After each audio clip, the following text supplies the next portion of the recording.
short breaks later in the afternoon, and so it's my pleasure to recognize the chairman of the Commerce Committee, Chairman Thune, for his opening statement.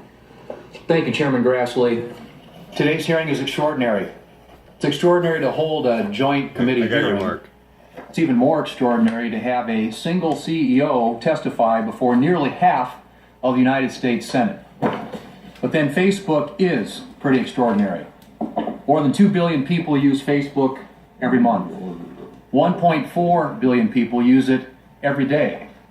More than the population of any country on earth except China, and more than 4 times the population of the United States. It's also more than 1,500 times the population of my home state of South Dakota. Plus, roughly 45% of American adults report getting at least some of their news from Facebook. In many respects, Facebook's incredible reach is why we're here today. We're here because of what you, Mr. Zuckerberg, have described as a breach of trust. A quiz app used by approximately 300,000 people led to information about 87 million Facebook users being obtained by the company Cambridge Analytica. There are plenty of questions about the behavior of Cambridge Analytica, and we expect to hold a future hearing on Cambridge and similar firms. But as you said, this is not likely to be an isolated incident, a fact demonstrated by Facebook's suspension of another firm just this past weekend. You promised that when Facebook discovers other apps that had access to large amounts of user data, you will ban them and tell those affected. And that's appropriate. But it's unlikely to be enough for the 2 billion Facebook users. One reason that so many people are worried about this incident is what it says about how Facebook works. The idea that for every person who decided to try an app, information about nearly 300 other people was scraped from your service is, to put it mildly, disturbing.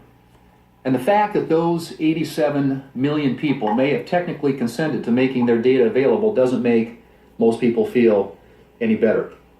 The recent revelation that malicious actors were able to utilize Facebook's default privacy settings to match email addresses and phone numbers found on the so-called dark web to public Facebook profiles, potentially affecting all Facebook users, only adds fuel to the fire. What binds these two incidents is that they don't appear to be caused by the kind of negligence that allows typical data breaches to happen. Instead, they both appear to be the result of people exploiting the very tools that you've created to manipulate users' information. I know Facebook has taken several steps and intends to take more to address these issues. Nevertheless, some have warned that the actions Facebook is taking to ensure that third parties don't obtain data from unsuspecting users, while necessary, will actually serve to enhance Facebook's own ability to market such data exclusively. Most of us understand that whether you're using Facebook or Google or some other online services, we are trading certain information about ourselves for free or low-cost services. But for this model to persist, both sides of the bargain need to know the stakes that are involved. Right now, I'm not convinced that Facebook's users have the information that they need to make meaningful choices. In the past, many of my colleagues on both sides of the aisle have been willing to defer to tech companies' efforts to regulate themselves. But this may be changing. Just last month, in overwhelming bipartisan fashion, Congress voted to make it easier for prosecutors and victims to go after websites that knowingly facilitate sex trafficking. This should be a wake-up call for the tech community.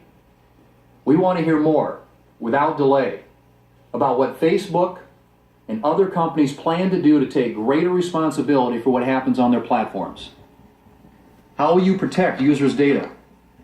How will you inform users about the changes that you are making? And how do you intend to proactively stop harmful conduct instead of being forced to respond to it months or years later? Mr. Zuckerberg, in many ways, you and the company that you've created, the story that you've created, represent the American dream. Many are incredibly inspired by what you've done. At the same time, you have an obligation, and it's up to you, to ensure that that dream doesn't become a privacy nightmare for the scores of people who use Facebook. This hearing is an opportunity to speak to those who believe in Facebook and to those who are deeply skeptical about it. We're listening, America is listening, and quite possibly the world is listening too. Thank you. Now, Ranking Member Feinstein. Thank you very much, Mr. Chairman, Chairman Grassley, Chairman Thune. Thank you both for holding this hearing. Mr. Zuckerberg, thank you for being here. You have a real opportunity this afternoon to lead the industry and